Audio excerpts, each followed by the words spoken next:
Sa ngayon, nakikita po natin ang pag-iikot ng Pangulong Marcos Jr. dyan po sa Navotas City. Ayan, Ito ay live feed. Oo, live feed yan. So personal na in-inspeksyon ng Pangulo yung sitwasyon sa Navotas. Kasi iba pa rin talaga yung makikita mo, mafe-feel mo yung sitwasyon sa lugar para alam mo yung gagawing aksyon, nakikita mo yung pangangailangan ng mga tao. Tapos, di ba, yung maigi, maganda na nakikita ng mga tao yung presensya ng Pangulo para makita din niya yung sitwasyon ng mga taga doon. Ang lakas ng alon. Ang lakas naman ng alon, oo. Kasama niya, nakikita ko si Congressman Toby Tiangco ng Navotas. Oo, oo. At sino pa yung mga, may mga kasama Yan, pa siyang ibang si opisyal. Secretary Bunoan, Yes. and then si DILG Secretary Abalos, si Mayor Zamora, kasama ni Pangulo. Alam ko sa area na yan, meron silang floodgate dyan eh.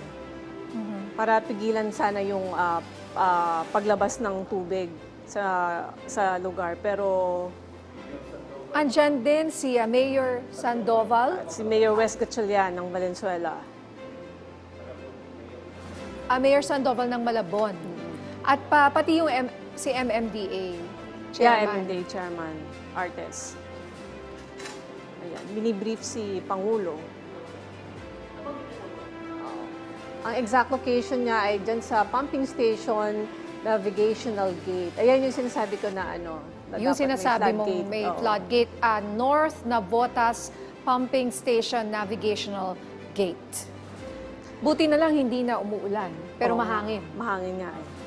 Tsura. Tsaka medyo makulimlim pa, no? Baka anytime, uulan na naman, hindi natin masabi. Ang alam ko may nasirang ano dyan eh, pumping station nung a few months ago. Sana naayos, kasi nabangga siya ng isang barge. So, sana naayos na siya para mapigilan yung ano, Oo. yung paglabas ng tubig. Matindi rin magbaha dyan sa Kamanava talaga.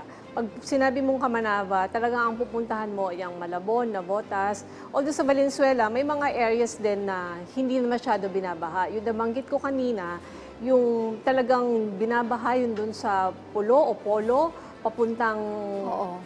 Ubando, Bulacan. Doon mataas talaga yung baha roon.